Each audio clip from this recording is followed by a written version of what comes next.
And welcome back, my friends, to the show that never ends. Well, sort of, kinda. Shoulder Tap is here. Time to share some success, time to avoid some failure. And we've got our handsome risk manager, Mick. Actually, all those guys over there are good looking. I'm very jealous.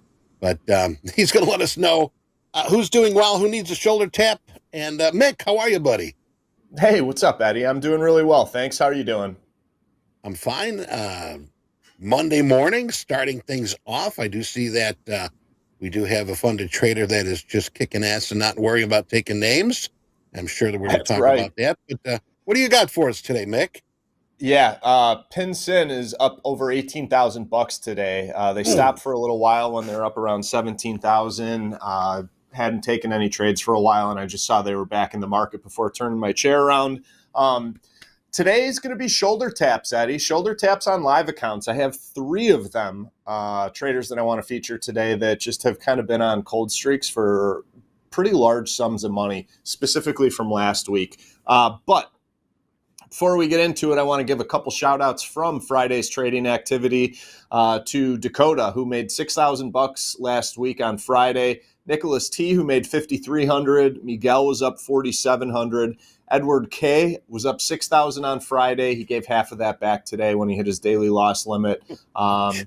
Corey made 3,500. Mark made 2,700. And last week was the first week, and I had talked about it at the beginning of each one of these segments. Last week was the first week where we had an overall net negative as far as people that we called up from the XFA to a live account. We added 11 new XFAs to live. So there were 11 call-ups last week, but there were 21 off-boards last week of the live accounts for a net change of minus 10 from the prop firm. And that's the first time we've actually had a negative net change since at least I've been, monitoring it and talking about it on TopstepTV. So that always gives us kind of a pulse of, how tough the markets were if we have a net loss on any given day, but especially on any given week. So those equity indices were a wild ride last week, and a lot of people got hurt. Speaking of people that got hurt, I said I've got three shoulder taps. I'm going to start with Solomon. If we could pull up okay. Solomon's card. Got it. So Solomon has had a rough start in live. His first 4 days in the account, his first 5 days in the account, he's on a losing streak of about $13,000. So it's a really rough start. He's trading fives and tens, and he's still got a healthy account balance, but he did get cut in half last week and last week alone, and last week being his very first week. We talk about it a lot on this segment and elsewhere that, you get this live account or even an XFA, like any account that you have, it's important to start slowly for a number of reasons. We don't want to get psychologically jinxed or screwed up when we first start. If we take big losses, that's going to affect your mental state. It's going to affect your performance because the mental state always affects the performance. So he's still in good shape. He's got about 17,000 in his account, but he got cut in half last week, and he's got to really pump the brakes. No winning days, only 22% winning trades. His average winners and losers per contract, it's almost a 1-to-2 risk reward ratio, which is not very good at all. So despite not having any winning days on a trade-by-trade basis, Solomon's really got to look at what's going on with his trading and pump the brakes, because getting cut in half in 5 trading days is really eye-opening and alarming, whether it's a $10,000 account or a $30-something thousand account like it was for him. So he's really got to scale back his position sizing. He's been trading fives and tens, Eddie. And, he's just not lasting a very long time in these sessions. Very few of these trading days, actually none, 2 of the trading days, he was actually up a decent amount before hitting the daily loss limit. So his first trading day, he was up $1,700 that day, had a $4,700 swing to hit the $3,000 daily loss limit. Day 2 was up $950. To have a $4,000 swing and hit that $3,000 daily loss limit. That's So, tough. trade small. smaller when you start. I know Solomon wants to swing for the fences here, but he's really got to pump the brakes because he got hit with a 50% haircut on the account. Is Yeah. there Hey, anything that Mick, you see here that you'd like to comment on? was he trading fives and tens to get him where he was before these 5 days? He was, yeah, the XFA. He was trading size. Okay. Solomon's a big swinger, so Okay. like all the So, big swingers, they're going to have big winning days when they have the big winning day. They're going to have big winning days when they have winning days. The losing days are always going to be larger. We see these big swingers hit that daily loss limit regularly, and that's fine if you're putting up the winning days. But in this live account, he hasn't had a winning day yet. So until he right. starts growing the account, I'd be encouraging him to trim the contract size because, if we have a similar week to last week, his back's going to be against the wall. He'll still have a little money left in the account, but it's really not going to be. It's not going to be looking good if we repeat or we continue this cold streak. Right. No, you're right. You're absolutely right. And I mean, I think maybe after the second, third day, I'd sort of maybe take a few steps back and reevaluate. Things aren't working. But he's sort 100%. of, pedal to the metal here and sticking what he did before. So, Yeah, and Eddie, one thing I do like is that they're taking only 3 trades a day, and I don't know if they're taking 3 trades a day because they're trying to be selective, or if they're just putting themselves on the bench after hitting the daily loss limit on their first 3 trades for the day. That's TBD. I don't know, but yeah, maybe. if they're only looking to take a couple trades per day, great, but it looks like on April 4th, so what was that, last Thursday, they made 2 trades. They were 2 10-lot trades. They only lasted that session for 20 seconds before they hit their daily loss limit.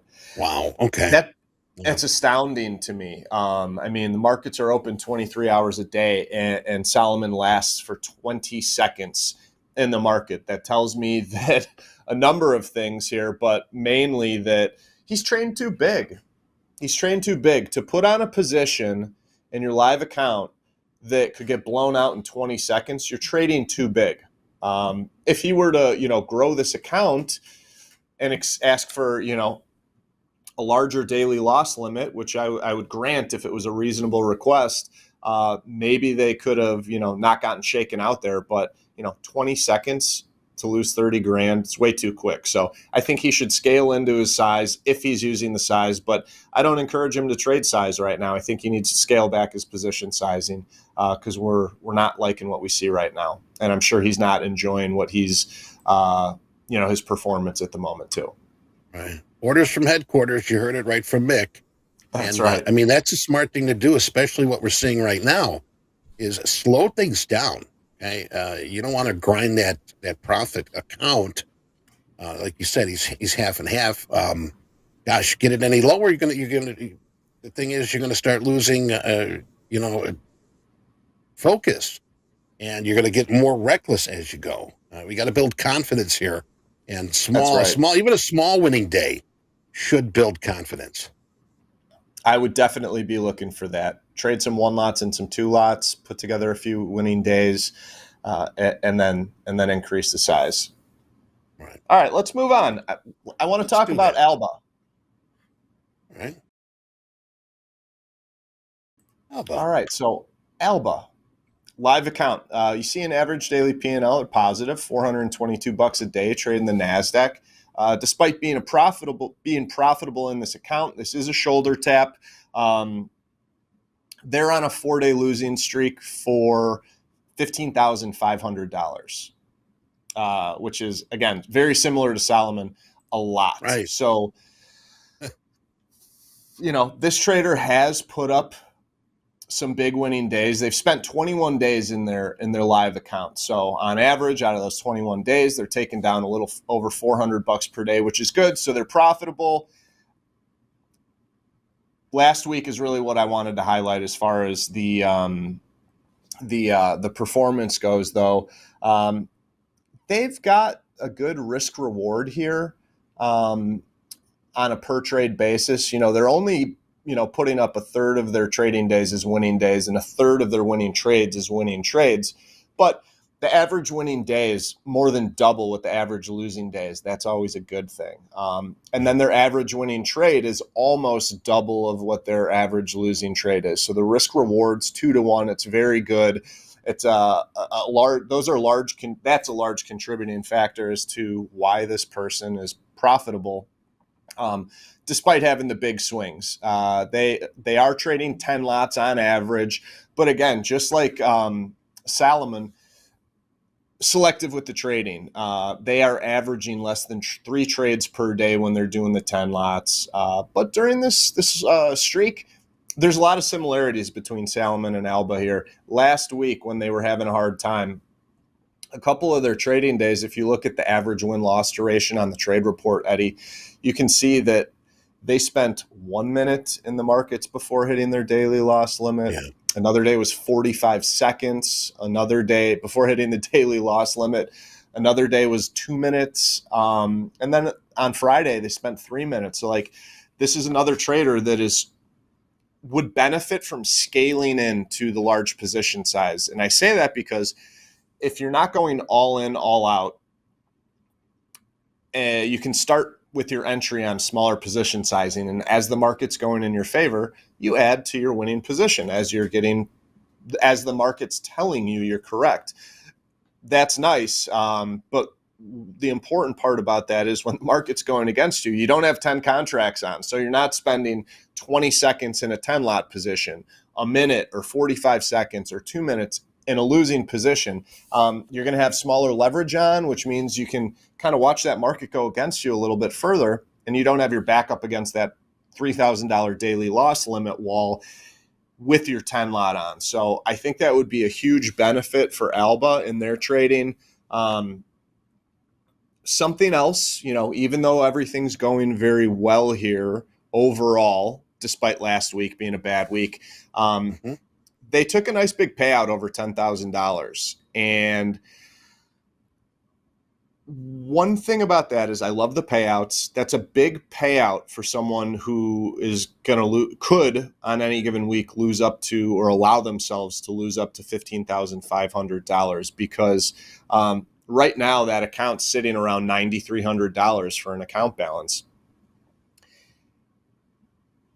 That right now, if you can lose $15,500 in a week on your trading, and the following week you have less than $10,000 in your account, you're not maintaining a high enough account balance maintenance level. So I'm a little concerned about how Alba trades this week because there's a chance that after 3 days, maybe potentially they could be out of this account. And we certainly don't want that, especially after they've been profitable over 21 days. So Alba, rein it in, be aware of the losing streak that you're on, be aware of your account balance.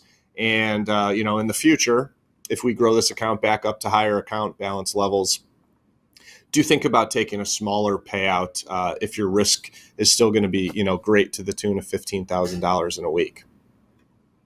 Right. I mean, this trade report looks just like Solomon's sales.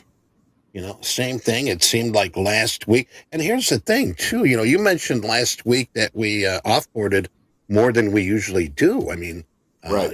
Michael talked about Friday having one of his worst days. A lot of talk about last week not having a much opportunity, or at least good opportunity. And I think that's a reflection of what we're seeing here. Yeah, I mean, definitely a tough week. And you mentioned it, Michael got smoked on Friday last week. He had size on, and he didn't spend too much time in the markets before hitting his larger daily loss limit. So, beware this week. Beware this week. We gotta preserve the capital. These equities are not friendly right now from what I'm seeing. My own interpretation of the charts and what I'm seeing out of our traders' activity. All right. Let's kick it over to Nicholas's card. Next, Nicholas. Yeah. Oh, all right. We got a new image for the Reaper. Now, the Reaper is here today. Nicholas did not lose his live account, but he's got, and actually I don't know what he's got. He might have lost it since I turned my chair around because he had a an $11,000 losing week last week, and he left himself with about $800 in change in the live account coming into this week. Oh my! Last Yeah, I I looked, see he had a something. he had a 3 lot on, and he was down like $300 on this 3 lot. So he could be out of an account right now, but I want to talk about him again. Another shoulder tap, not a shout out. If you have a little over $11,000, call it 11,800, because I said he lost Okay. 11,000 last week and he only had 8 and change in his account this week. Number one, I mean, he lost like 80, high 80s, 90 something percent of his account last week. Like that's pitiful. You don't want to be doing that. That's just really poor money management. And then to have $800 and something in his account this week, to have a 3 lot on. I mean, I think this is like YOLO, all or nothing trading today. They're Yeah. probably trying to, make a Okay. bunch of money today, or they're like, I'm going to Right. bust the account and go back to the trading combine.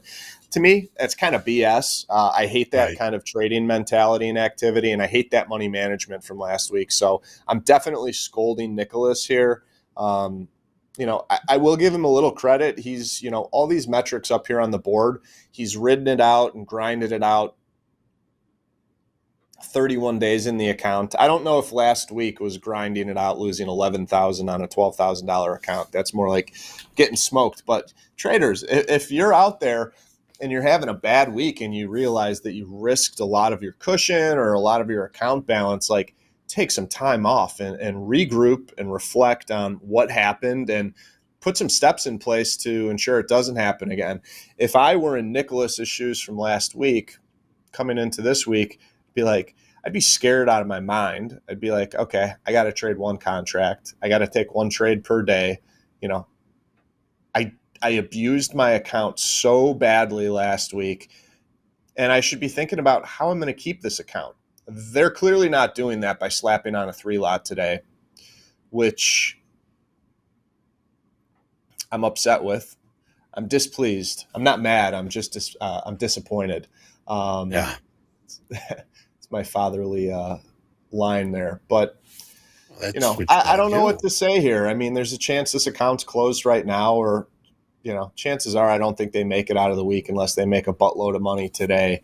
But Let me those ask big you, Mac. winning. Yeah, Let me. go ahead, Eddie. Is April 4th a? Is that correct? What I'm seeing, PNL high and ending the day. Is that right? Yeah, it's another talking point. I think we talked about this last week. As a matter of fact, that $18,000 winning day that they had, that they turned into a Negative, $1,400 losing day. I mean, folks. My gosh. I mean that's wow. I mean up lock in those 18K. profits. Even if they locked in 9,000 of that, Eddie, they would have, only lost $1,000 last week, which means they would have had, a $12,800 account balance. So like that's only if they captured half of the 18,000 that they were up. So um, Yeah. I'm glad you brought it up. Just another example of really poor money management. Nobody running a business would allow that to happen in their business. We as traders, the money comes and goes pretty quickly, but damn, that's all I'll say. Damn, Yeah. missed You got to opportunity stop there. the bleed.